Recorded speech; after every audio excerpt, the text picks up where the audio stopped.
So Christi and I, we used to work at Intel, and when I found about my vision, losing my eyesight, I was like thinking, I can stay here and just like work for the next 20, 30 years, save up a big account, say, and then retire blind. Or I can just say, you know what, I'm going out now, I'm going to see the world, do everything, and deal with the long-term issue later on, deal with the blindness later on, and, something will fall into place, I'm sure. And so we quit work, and since then we've just been doing a bunch of adventures. Before we quit work, we did put everything we had into savings. So that people always want to know, how in the world are you doing this? It's just, we, instead of having, a house and a TV and a car, we travel the world. Right. And we also travel very cheaply, so. Anyway, we went up to Alaska and decided that we wanted to go for a hike, and so we went on Denali. Snow camping on Denali. So it was right in the middle of Alaska. And you can see here, this is on the flight into the mountain itself. So you land on a glacier, and that's at I think 7,200 feet, and that's where you start your climb.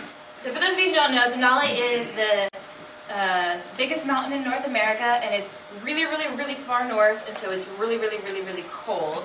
It's really remote, so we're getting into an airplane here. We get to fly onto the glacier, so it's if things go wrong, it's very complicated. You have to take everything that you're going to need for the entire climb with you, and so it's a whole lot of gear, and you have to carry all of your own gear, too. So as we approach the mountain, it's amazing because you're still gaining elevation. You're going from, what, I think like 500 feet to 7,000 something. So this is an example of how much gear you have to take with you.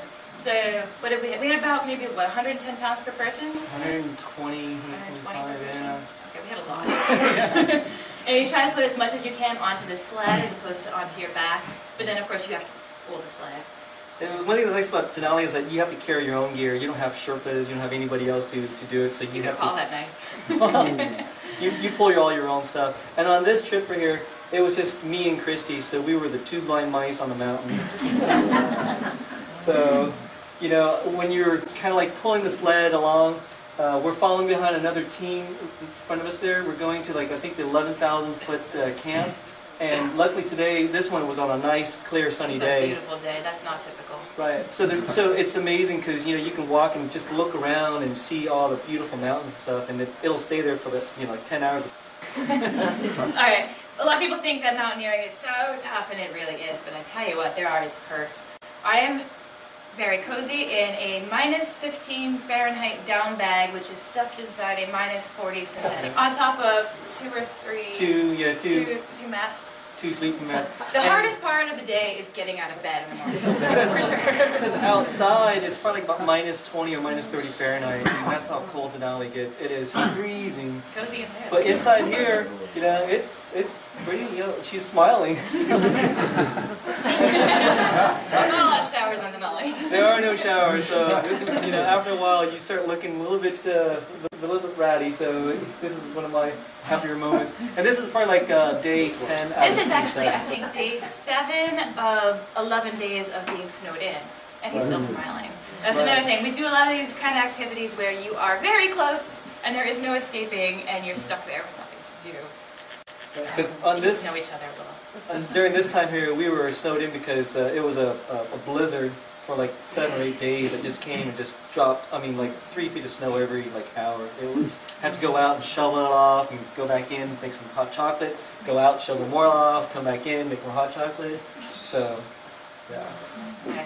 The great thing about doing anything in Alaska is that it's almost 24-hour sunlight while you're up there. And for someone like Tauru, who has a really hard time seeing in the dark, this is perfect. So this is, what was it, 1 in the morning? This is probably 1 o'clock in the morning. So this was just after the storm had finally passed through, so we're like, wow, we can go out and enjoy the view, the cold.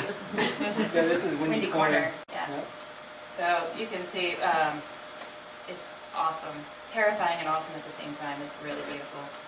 So this right here is at about, I think, 13,000 feet. And we had just passed through like about 11 days, stuck at 11,000 foot camp because of the blizzard. So now we're able to start moving up, and because you're carrying like 120, 130 pounds, you can't carry it in one load, so you have to ferry it out. From here on, it became more difficult. You can't just pull a sled, because it's too steep. So like we would carry like 50, 60, 70 pounds in our packs up the mountain, you know, a couple 100,000 feet, drop it off there in the snow, you put your wand there to flag your stuff, and then you go back down, you know, and then the next day you pack up more of your stuff and go back up the mountain and to pick that stuff up and continue on. So you know, you have to ferry it up. But as an example of something, you can keep going, that's specific to us being alone and blind on the mountain, this is a great example of that. So this is the typical way that Denali looks, where even if you can see, you're not going to see a whole lot. And with just the two of us, I go in front and lead him with the rope, because he's actually, that's how you do it when one person is a bit more experienced than the other. He's more experienced, he stays behind. You know, to rescue me if I can fall. So the thing with that is, I can't see where I'm going so well, you know? And so I'll be looking for the direction. I say, all right, I think I see something ahead at 2 o'clock, and then he'll be like, doo, doo, doo, doo, doo. Oh yeah, it's 2 o'clock, you know. And so this works for the most part, except that there's also a lot of crevasses up there, which for the most part isn't a huge deal. It's just really frustrating because I've usually found them by falling into you know. What we did in Denali a lot was that we followed guided teams, because there's like, you know, like five or six. Well, there's anytime it's probably like about 200 people on the mountain, and a lot of folks, maybe half, go with guided teams. And they leave wands along the way to mark their territory, because, you know, the guides, they go up, come back down, pick up another set of clients, go back up, come back down. I mean, these guys are monsters. But the benefit out of that is that they leave these trails, you know, the trail for us. We're like, oh, just follow, go from one wand to the next. Every like 100 feet, there's a wand in the snow. So that's what we were doing here. Yeah. So this is my my mango mountain man suit. It's a mango one-piece Patagonia suit. I love this thing to death. Like, the color is awesome. Way to plug your suit. Something's gonna make you happy, you know. You're on a mountain, it's cold. It's gotta be a little happiness. It is beautiful, though. Right. Yeah. So this right here, you know, in the situation, this is a team from the Czech Republic who are behind us, and you can see. I mean, it's hard to see in that environment. There's not much you can do. So, you know, we look down on the ground. I can see this right here. But in terms of if the trail curves to the left, to the right, it's hard to find. So there were days when we just get stuck and we just, you know, like say, well, we'll wait until tomorrow when hopefully the weather's better, we can see. Or we wait until another team comes by and we can follow them. So you want to talk about this one? Oh no, this was your slide. Alright, you can probably guess what's happening here. But there's not a whole lot of privacy when you're on a glacier and there's 200 of you. So those are the bathrooms. This is at 14,000 camp, so Denali's... It's a big base camp. Right, it's a big base camp. Denali is 20,000, so at the 14,000, it's a huge area so that people just, you know, set their base camp there. And the rangers have set up 2 toilets, and it's a beautiful view, though. You see the mountains back. The best bathroom ever. It's a room with a view. It is fresh. It's very fresh. But you're right, there is no privacy. As you can see, they're for waiting for like, you know, using. You can also see. But that's what you do, you know, it's so as you can see, right here is actually the 14,000 camp. This is at... right over there is the guy using the toilet. Right. So, you know, they call this I think the edge of the world or something like that, because if you walk that direction, you just fall down. It's a couple thousand feet. It's a couple thousand feet drop, yeah. Alright, so we start moving up the mountain here, and this is, you know, Christi going up, and this is probably a better slide here. She's taking a break here. This is a famous Washburn's Thumb that's on the ridgeline on the West Buttress route. And so this is a really, I mean, this is the ridgeline. This is beautiful. And it's Mount Foraker, which is like 18,000 feet. It's just standing there. And down here, this is the glacier that we landed over there, and we hiked along this glacier. This is the death. This is the glacier of death, because that's where all the crevasses are. Yeah. The huge crevasses. And then there's also a couple thousand feet. Just 1,000, right? And so this on is both sides. Yeah. This is that one side, and then the other side you can see the clouds coming in. Clouds coming in, the mountains are blocking it. And, you know, Christi and I had an agreement, you know, if you fall one way, jump the other way, so that, because we're roped together. Because don't jump in the same way. So it could be a problem. but it's but it's hard being visually impaired because it's nerve-wracking. Even though you've got like maybe the width of this right here. For me, I'm still freaking out because I'm like okay, it's there, right? It's there because it's all white for me.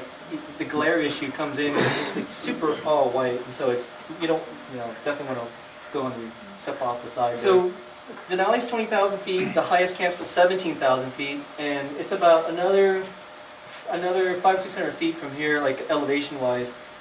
We get there and we set up the camp and everything like that, and overnight Christy's in her big, down sleeping bag, in her big synthetic sleeping bag. The next morning we wake up, obviously it's about -30.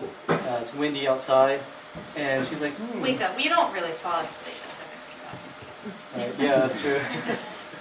So we ended up calling it off and coming back down the mountain. I had a bad feeling, and I'm really glad that I did too, because the next day a huge storm. Right. And when you get stuck up there, you can't come down because this ridge line, you can see, people get blown off of it. That's how strong the winds are up there. So it's not a place to mess around. So we come back down to the glacier, and this is what you see, the airplanes come in to pick you up and stuff. And you'll see a plane diving in pretty soon here. At one point it's coming. There it is. Wow. Yeah. So it's coming in to pick us up because when we came down, I can't remember, it was a weather issue, and so we were stuck at the base there for 4 days. For 4 days, yeah. And we ran out of food. We did. Which is actually, if you're going to run out of food, that's the place to do it. Right. To leave it on. Yeah, so now we're in the airplane and flying out, and you see all the people. That's how many people are on Denali. This is the end of June time frame. It's a bumpy runway. Yeah. So end of June is... Because the runway, actually, the days that we were stuck there, everyone, like 56 of us, went out with snowshoes and stomped down to make the runway for the airplanes to come in. Because with 4 days, a lot of people were accumulating there. Right. Everyone kept coming down. So this is actually that was 2007. In 2006, the year before that, a climbing buddy of mine, Steve Hyatt, he and I climbed the same mountain, Denali. And we went up the upper west rib side, which is a little more technical, but that's our summit photo, and I think about 8 or 9 o'clock or 10 o'clock at night, and it was extremely cold. So we did that together, and over here is actually when he and I also did Amon de Blanc in Nepal. I think it's 23,000 feet, it's just shy of 7,000 meters, and that's a technical route, but you can see the mountains, that's that right there. It looks absolutely beautiful. It's just something that, and actually, this is Everest right here. I think Everest is inside there somewhere, so it was pretty cool to see that. And then this last one here is Mount St. Elias, between the border of Canada and Alaska. It's the 18,000 footer. My friend and I, Steve, we actually hooked up with 2 more guys. The 4 of us sailed a boat from Seattle up to Alaska, and we wanted to climb the mountain from the sea, and so we got dropped off on the beach. And with about 180 pounds of gear each, we hauled it up the mountain like three ferry loads, up, down, 3 times for each load, because there was so much stuff, so much gear. But we got to 13,000, and we came across an area that was super avalanche, and so we ended up having to come back down because none of us wanted to be buried up in Alaska.